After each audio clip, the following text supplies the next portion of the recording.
তিমিরা কেন আত্মহত্যা করে? গভীর সমুদ্রের তলদেশে লুকিয়ে আছে অজানা রহস্য, যা আমাদের কল্পনারও বাইরে।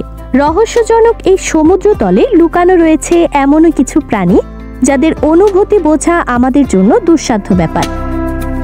এমনই এক প্রাণী হলো নীলতিমি, যাদের রয়েছে আবেগ, অনুভূতি, এমনকি রয়েছে অপসঙ্গীর প্রতি প্রবল মায়া। তিমিকে সাধারণত বলা হয়ে থাকে সমুদ্রের দানব। এই বিশাল দেহের প্রাণীটি পরিচিত মায়াময় প্রাণী হিসেবেও। এরা কেবল এদের বুদ্ধিমত্তা নয়, বরং পরিচিত এদের একে অপরের প্রতি মমতা, শোকের বহিঃপ্রকাশের জন্য। পরিবারের জন্য শেষ চেষ্টা করতে এদের যে লড়াই, তা জানলে যে কারোরই হৃদয় ছুঁয়ে যাবে।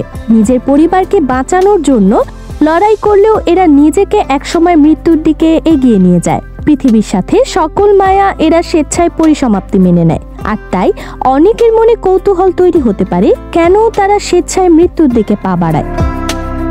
নিজের সময় ঘনিয়ে আসছে এমনটা অনুভূত হলে এরা পানির একেবারে গভীরে চলে যায়। এ সময় তাদের শক্তি ফুরিয়ে আসে, যার কারণে এরা শিকার করতে পারে না।